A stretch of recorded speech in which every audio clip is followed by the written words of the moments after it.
The toughest sanctions against North Korea in 2 decades unanimously approved. Kwon Soa zooms in on the UN Security Council's latest move to punish Pyongyang, which comes nearly 2 months after the regime conducted its 4th nuclear test.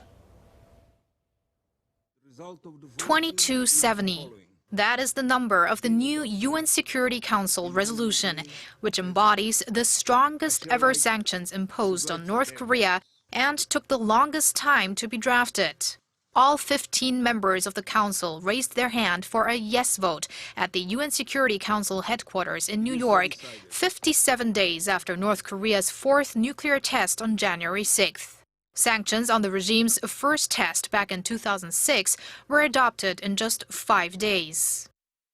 We thank the United States for having taken the initiative for this resolution, and the People's Republic of China for having engaged in the lengthy consultations, as well as all other members of the Security Council. This resolution represents a seismic shift in the way the Council approaches DPRK proliferation concerns.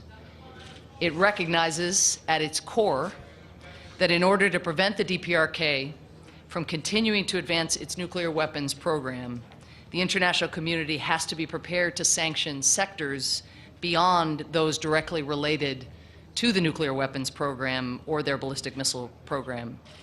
The gravity of the growing problem regarding North Korea's continuous violations and the ineffectiveness of existing resolutions is what led to the South Korea-based, US-drafted, and China-backed tightening of sanctions. They include mandatory cargo inspections, a ban on the trade of coal, iron, and titanium, and an expansion of bans on weapons and luxury items. They also target the banking and financial sector and blacklist individuals and entities linked to Pyongyang's weapons programs with travel bans and asset freezes. South Korea's foreign ministry welcomed the adoption, putting great emphasis on diplomatic efforts to ensure the sanctions are effectively implemented. The government will do all its efforts to cooperate with UN members for a smooth implementation of the resolution, and it will enforce international cooperation for North Korea to give up its nuclear program completely, verifiably, and irreversibly.